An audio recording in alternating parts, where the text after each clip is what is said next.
Mesdames et messieurs, bonjour et bienvenue sur Scribble 3. En dessous de cette vidéo, tous abonnés.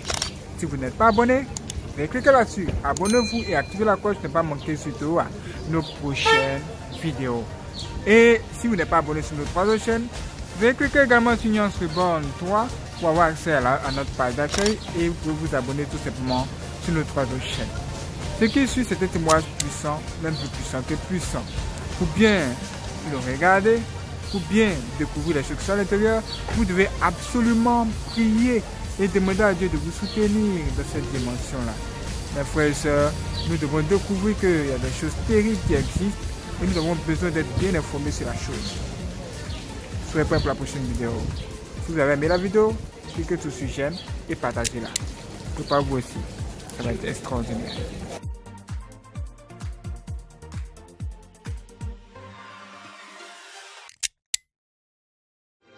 J'ai eu un accident qui m'a été très fatal. Quand la mort m'a enveloppé, j'ai senti tout autour de moi l'obscurité. Je me suis trouvé marchant dans un tunnel obscur et il y avait une espèce de créature qui m'emmenait. Pendant que nous étions en train de marcher dans ce tunnel froid et ténébreux, j'ai commencé à entendre d'horribles cris. Une peur intense montait en moi. Je savais que même si mon corps était mort, j'étais d'une manière certaine toujours vivant dans cet endroit. J'ai vu de grands serpents tout autour de moi et les gens criaient pour obtenir de l'eau. Nous sommes rapidement arrivés sur un plateau ouvert qui avait plusieurs chambres divisées. Chacune était remplie de différentes personnes. J'ai commencé à crier de terreur, suppliant Dieu d'avoir pitié. Seigneur, rappelle-toi de ma vie. Aie pitié.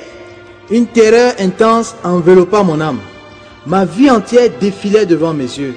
Lorsque nous nous sommes approchés d'une porte, j'ai encore crié. Aie pitié de moi, Seigneur. Aie pitié, Seigneur. Je t'en supplie, aide-moi, aide-moi, Seigneur. Subitement, c'était le silence. J'ai entendu une grande voix me dire « Arrête !» L'enfer entier trembla. La créature qui me retenait par la main me relâcha.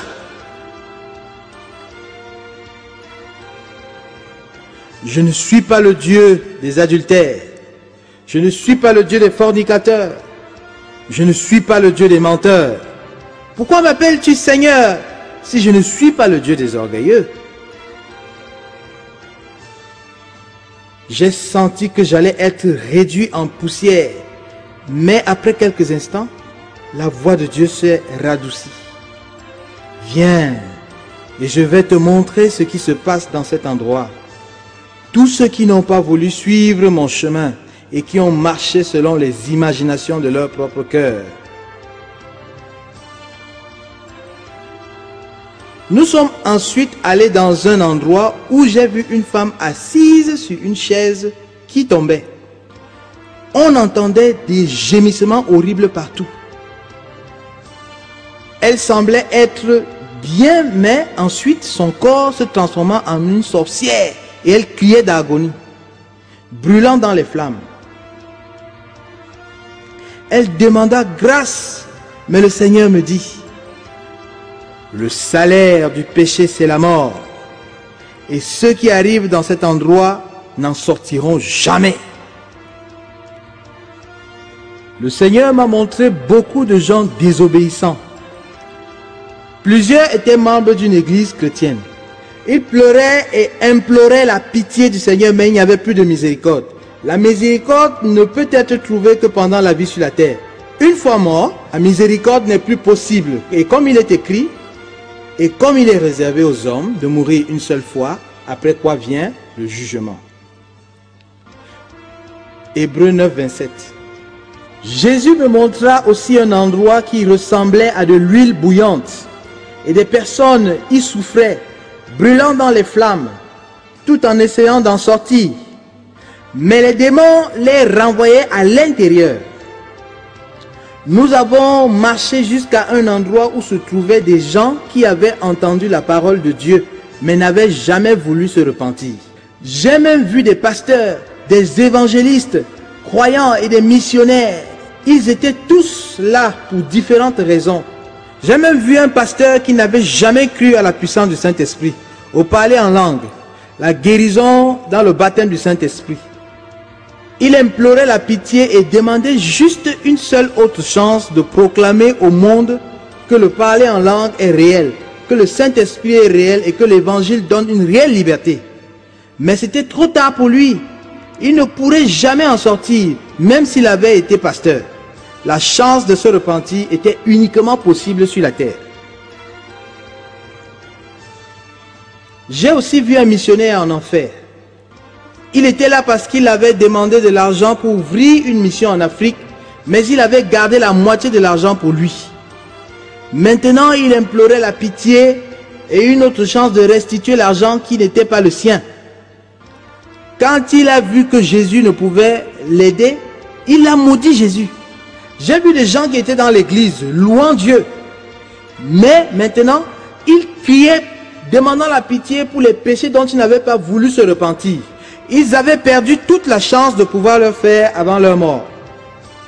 J'ai vu des pasteurs qui avaient volé les dîmes et les offrandes de leur église. Eux aussi suppliaient la miséricorde pour pouvoir réparer leurs méfaits, mais c'était trop tard. Ceux qui meurent sans Jésus vont en enfer. Et ceux qui meurent en Jésus-Christ vont au ciel.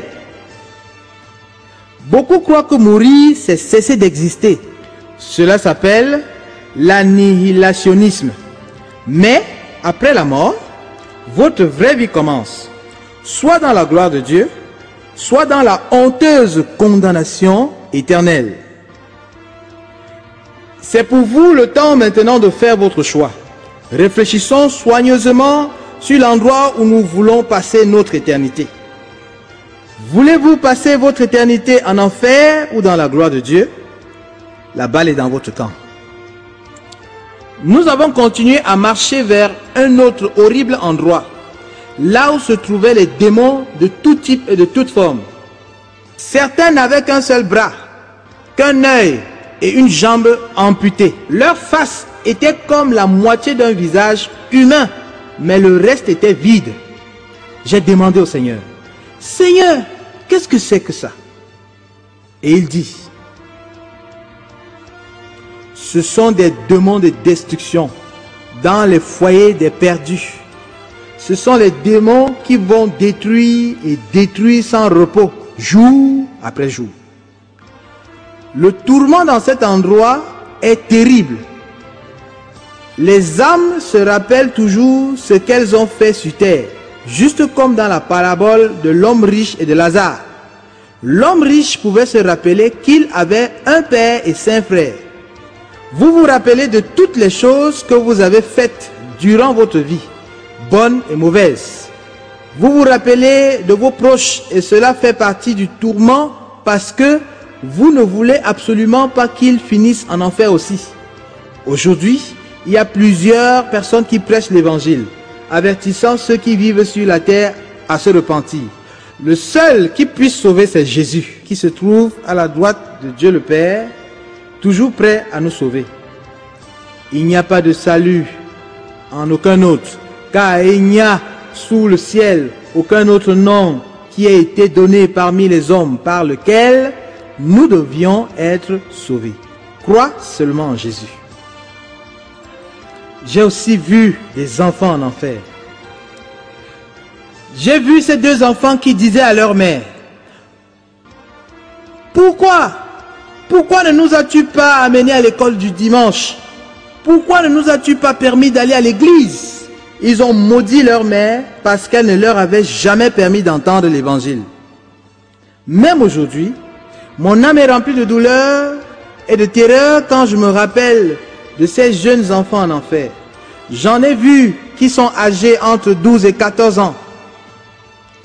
Ils étaient en train de regretter des choses qu'ils avaient faites sur terre. Beaucoup de chrétiens, dans l'ignorance, disent que les enfants ne peuvent jamais être perdus parce qu'ils sont si jeunes. Mais je voudrais vous dire que si un enfant peut distinguer le bien du mal et qu'il ne marche pas dans le chemin du Seigneur, il arrivera aussi dans cet endroit de tourment. La Bible dit ceci. Et je vis les morts, les grands et les petits, qui se tenaient devant le trône. Des livres furent ouverts, et un autre livre fut ouvert, celui qui est le livre de vie. Et les morts furent jugés selon leurs œuvres, d'après ce qui était écrit dans ces livres. Apocalypse 20, 12. Tous ceux qui peuvent distinguer entre le bien et le mal devront paraître devant le Seigneur. Rien n'est caché aux yeux du Seigneur. Nous avons continué jusqu'à un endroit qui ressemblait à un stade.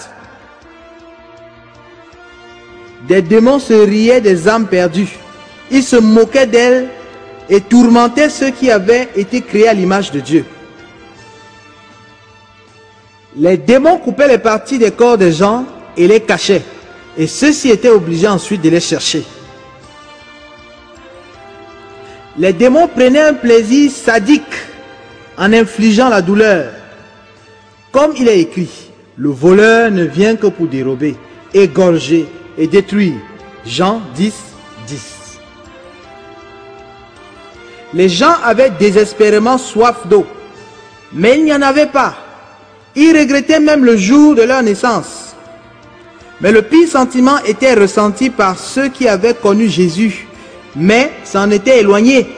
Si c'est votre cas, si vous n'êtes plus sur le chemin, aujourd'hui, c'est le jour de revenir. N'ayez pas honte de ce que vos amis ou n'importe qui pourrait dire. Rappelez-vous de ce que Jésus a dit à ce sujet, car quiconque aura honte de moi et de mes paroles, le Fils de l'homme aura honte de lui quand il viendra dans sa gloire et dans celle du Père et des saints anges. Luc 9, 26. Il est temps pour vous de courir vers la présence de Dieu et de chercher le salut. Ne cherchez pas une église qui vous fera sentir du bien. Cherchez une église où l'Esprit du Seigneur est présent et repentez-vous de vos péchés. Il est temps pour une profonde repentance. Il est temps de crier au Seigneur et de courir à Jésus.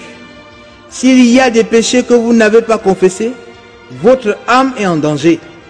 Car la Bible dit que Jésus viendra comme un voleur dans la nuit. Êtes-vous prêts ou non? Nous avons continué soudainement à regarder les démons tourmenter les gens. J'ai eu à voir un démon qui a arraché l'œil de quelqu'un et cette personne devrait souffrir et souffrir pour le retrouver. Les démons éprouvaient du plaisir dans leur cruauté.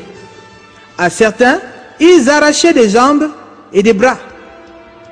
Pour ceux qui avaient connu le Seigneur et qui étaient morts dans leur péché, leur punition était pire. Leur condamnation était double. Ceux qui n'avaient jamais connu Dieu étaient aussi tourmentés. Mais il y avait plus de souffrance pour ceux qui avaient connu Jésus et étaient devenus rétrogrades. Lorsque je me suis trouvé là, j'ai ressenti une terreur indescriptible dans mon âme. C'était de la pure panique. J'avais une si grande compassion pour les âmes qui demandaient la miséricorde. Mais Jésus dit, je vais te montrer encore beaucoup de choses qui attendent les hommes. Nous sommes arrivés dans un autre endroit où se trouvaient de nombreuses cellules enflammées. À l'intérieur de celles-ci se trouvaient des âmes, mais tout ce qui en restait, c'était des os gris, carbonisés. Ils pouvaient toujours ressentir de la douleur et demander la miséricorde à Jésus pendant qu'il passait devant eux. J'ai compris que ces gens avaient autrefois été à l'église. Certains avaient même prêché la parole de Dieu pendant leur vie. Certains avaient même chassé les démons et parlé en langue. Mais maintenant, ces chrétiens se retrouvent ici parce qu'un jour, ils avaient décidé de quitter les voies de Dieu. J'ai même vu la route vers l'enfer. Le Seigneur dit, regarde cette large route. J'ai vu une route sur laquelle marchait une multitude de chrétiens. Ils portaient même des Bibles. J'en ai vu qui priaient et d'autres qui chantaient des louanges. J'ai vu le chemin étroit de Dieu qui bifurquait sur la droite. Mais les chrétiens continuaient d'avancer tout droit vers l'enfer. Jésus expliqua. Ils mènent une double vie. Ils ont deux vies. Une dans ma maison de prière et une autre dans leur propre maison. J'ai dit, mais Seigneur, ces gens louent ton nom. Jésus me répondit, oui, même quand ils pleurent, crient et me disent de bonnes choses ou à propos de moi, leurs cœurs sont remplis d'adultère, de méchanceté, de mensonges, de tromperie, de haine, de racines, d'amertume, de mauvaises pensées. Ainsi, j'ai compris ce qui était écrit. Ceux qui me disent « Seigneur, Seigneur » n'entreront pas tous dans le royaume des cieux, mais celui-là seul qui fait la volonté de mon Père qui est dans les cieux. Matthieu 7, 21. Plusieurs chrétiens ressentent de la haine et de l'amertume envers leurs frères. Ils ont même manqué les réunions à cause de ce frère. Mais quand le pasteur demande « Qui aime le Seigneur ?» ils disent « Amen ».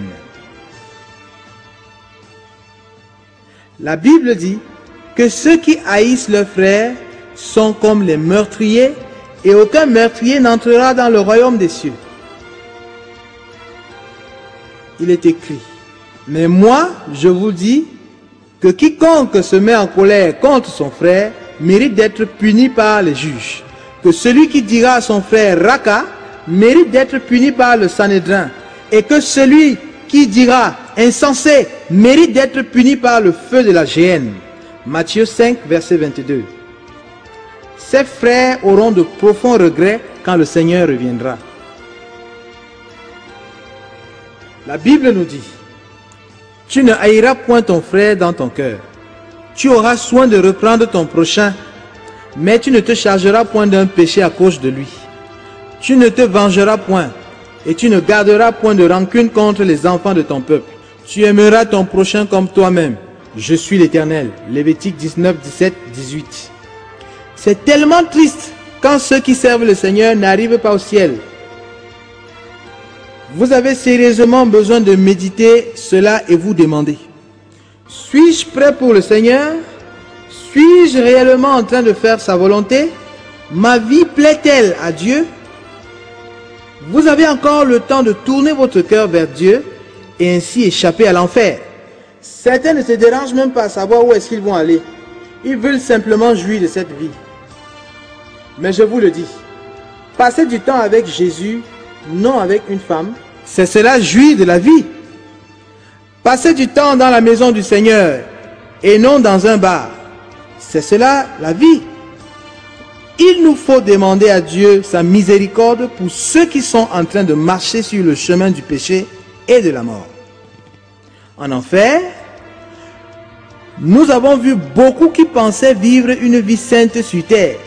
Mais maintenant, ils implorent la miséricorde et une autre chance. J'avais tellement mal dans mon âme pour eux.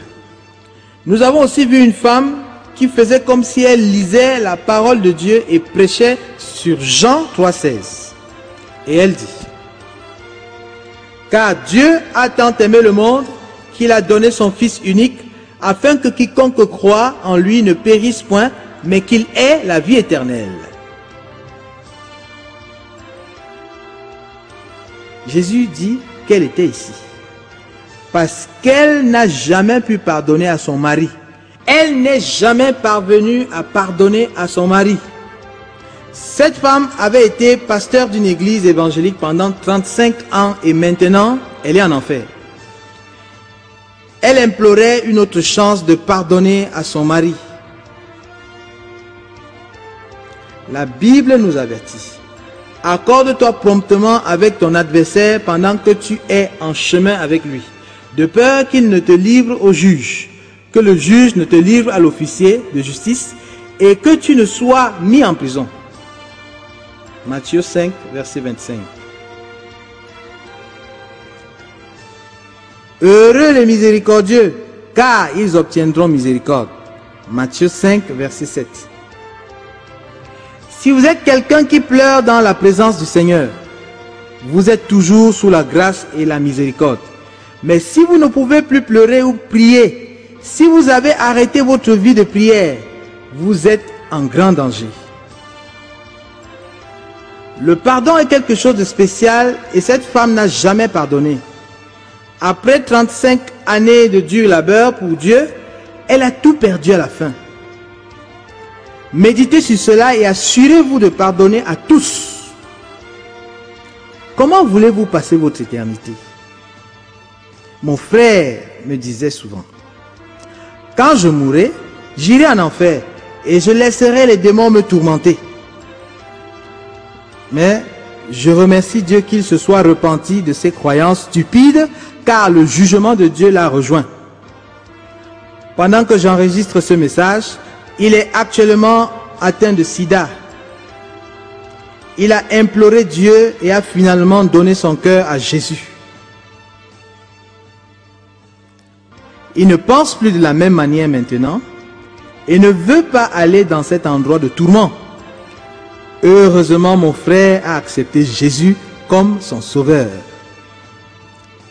Il a été bien inspiré car il savait qu'il ne lui restait pas beaucoup de temps. La plupart ne savent pas quand ils mourront. J'ai continué à marcher avec Jésus et nous sommes arrivés près d'un groupe de gens qui se donnaient le nom de chrétiens évangéliques. Jésus m'a expliqué pourquoi ces hommes étaient en enfer. Dans leur voisinage se trouvait un alcoolique qui était devenu chrétien. Un jour, sa femme est tombée sérieusement malade. Il alla de porte en porte, demandant de l'aide pour aller à l'hôpital. Il est arrivé à la maison d'un chrétien et leur dit, « Ma femme est très malade, prêtez-moi un peu d'argent pour l'amener à l'hôpital. » Les chrétiens lui ont répondu, « C'est ce que toi tu dis? Non, on n'a pas d'argent ici. » Lorsqu'il est arrivé dans une autre maison, ce chrétien s'y a refusé de l'aider. Finalement, sa femme est morte. Un des chrétiens a dit, « Je suis sûr d'avoir donné une bonne leçon à cet alcoolique. Il voulait juste de l'argent pour s'enivrer. Mais j'ai été vigilant. Je ne lui ai pas donné un seul centime. Maintenant, en enfer, ils se retrouveront tourmentés dans les flammes et regretteront amèrement leur méchanceté. » Ces hommes étaient liés par de solides cordes et étaient en train de brûler. Leur peau tombait de leur corps et leur tourment n'avait pas de fin. Ils se rappelaient de leur méchanceté.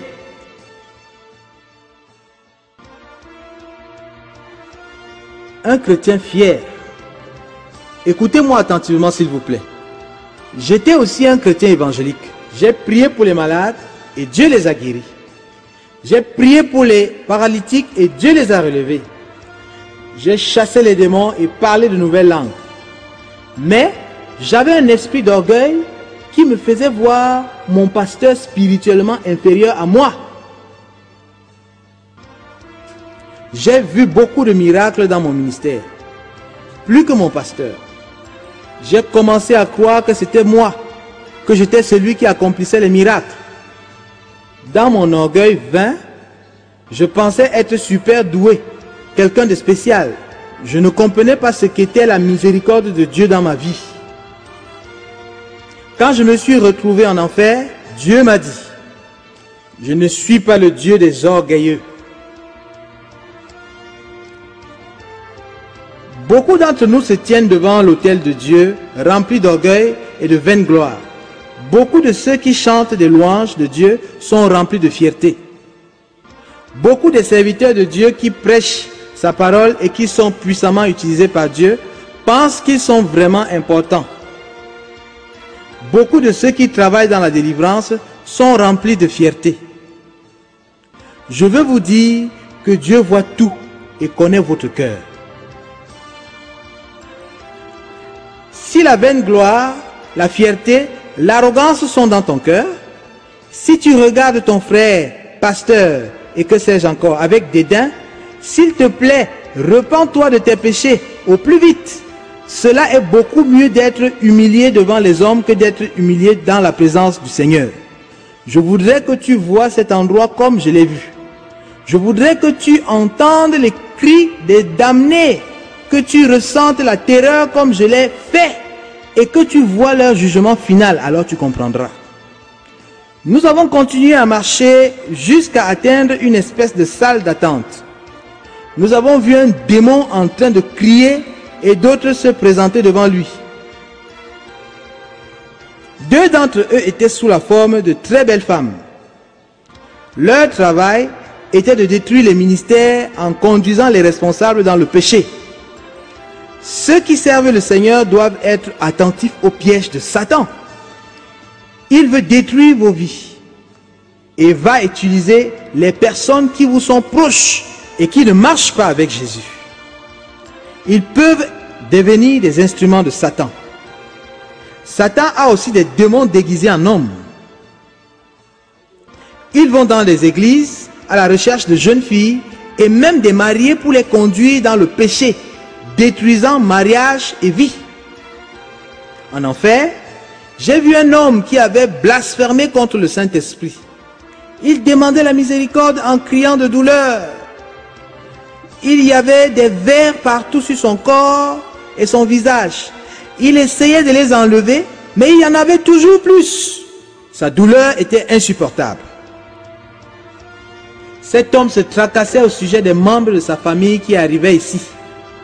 Si tu aimes vraiment ta famille, prêche-leur la parole de Dieu de manière à ce qu'ils puissent échapper à l'enfer. Les chrétiens doivent se rappeler que même s'ils peuvent cacher la vérité à leur pasteur, diacre, ancien et au reste de la congrégation, ils ne peuvent se cacher devant le Seigneur. Comme il est écrit, « Où irai-je loin de ton esprit et où fuirai-je loin de ta face? Si je monte aux cieux, tu y es. Si je me couche au séjour des morts, t'y voilà. Si je prends les ailes de l'aurore et que j'aille habiter à l'extrémité de la mer, là aussi ta main me conduira et ta droite me saisira. » Psaume 139, versets 7 à 10. Mentir à Dieu. Cela peut paraître fou, mais beaucoup de chrétiens se trouvent en enfer pour avoir menti. Les chrétiens nonchalamment mentent à l'église et pensent que cela n'est rien. Le pasteur peut poser une question et le frère ment simplement. Rappelons-nous qu'un simple mensonge a causé la mort d'Ananias et Saphira dans l'église. Dans le livre des Actes, chapitre 5, versets 3 à 10. Plusieurs chrétiens se retrouvent en enfer pour avoir simplement menti à leur pasteur. Ils ne réalisent pas qu'ils mentent à Dieu.